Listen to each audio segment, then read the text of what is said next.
দিদি, কবি শুভ দাশগুপ্ত। দিদি, তোর নতুন ফ্ল্যাট থেকে ঘুরে এসে মাকে বললাম সব কিছু খুঁটিয়ে খুঁটিয়ে। তোর ঝকঝকে মোজাইক মেঝে, ইমালসাল লাগানোর দেয়াল, আধুনিক ডাইনিং টেবিল, জানালা দরজায় ঝুলানো দামি পর্দা, এমনকি তোর ব্যালকনিতে রাখা বাহারি পাতার টব, সব কিছুই বললাম মাকে। নগেন দত্ত লেনে আমাদের আলো বাতাসীন একতলার ভাঙা ঘরে বসে মা সব শুনলেন চোখ বুঝে। শুনতে শুনতে মার মুখে ফুটছিল হাসি আর চোখে আসছিল জল। তোর ব্যালকনিতে দাঁড়ালে ছড়িয়ে থাকা শহরটাকে অনেক দূর পর্যন্ত দেখা যায়।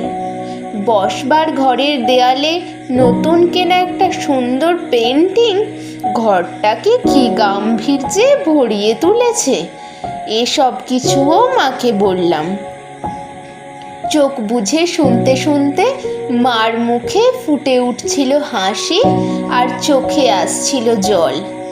তোর চেহারাটা আগের চেয়ে অনেক ঝকঝকে সুন্দর হয়ে গেছে, ফর্সা হয়ে গেছিস অনেকটা।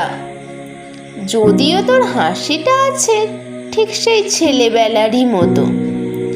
জামাইবাবুর মুখে শুনলাম সামনের পুজোয় তোরা নাকি একেবারে পুরো দক্ষিণ ভারতটাই বেরিয়ে আসবি।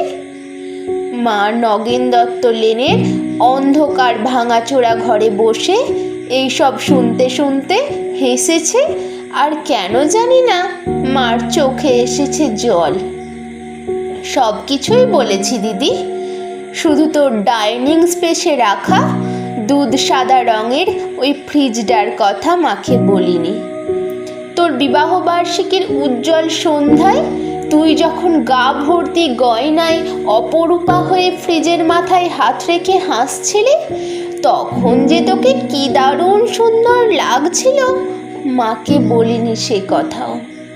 বিবাহবার্ষিকীর সন্ধ্যায় তোদের আনন্দ উজ্জ্বল অ্যাপার্টমেন্টে তুই আর জামাইবাবু যখন ওই ফ্রিজটার পাশে দাঁড়িয়ে হাসি মুখে মালা বদল করছিলি, বাবুদের রসিক বন্ধুদের অনুরোধে আর ক্যামেরার ফ্ল্যাশ ঝিলিক দিয়ে উঠছিল উপচে পড়া খুশির মতো, তখন ঠিক তখনই দিদি আমার চোখের সামনে স্পষ্ট হয়ে ফুটে উঠেছিল হাসপাতালের করিডোরে বাবার ভেঙে পড়া মুখ।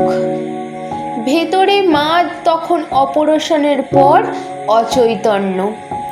ডাক্তার এসে বাবাকে বললেন চোখটা বোধহয় আর বাঁচানো গেল না, তাও একবার চেষ্টা করে দেখতে পারেন মাদ্রাজে, যদিও সে অবশ্য অনেক টাকার ব্যাপার।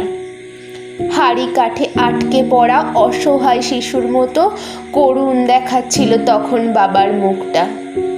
সিঁড়ি দিয়ে আস্তে আস্তে বাবা আমার কাঁধে হাত রেখে বলেছিলেন, কমলাকে সারা জীবন শুধু দুঃখ কষ্টই দিলাম, সুখ দিতে পারলাম না, আর ওর চোখটাও চলে গেল আজ। সবই আমার কপাল। দিদি, অনেক দরদস্তুর চাপাচাপির পর তোর বিয়েটা যখন আরও কয়েক ভরি সোনা আর একটা ফ্রিজের দাবিতে আটকে পড়েছিল অনিশ্চয়তার ঘেরাটোপে, বাবা তখন কাউকে না জানিয়ে চড়া সুদে ধার করেছিলেন অনেক টাকা।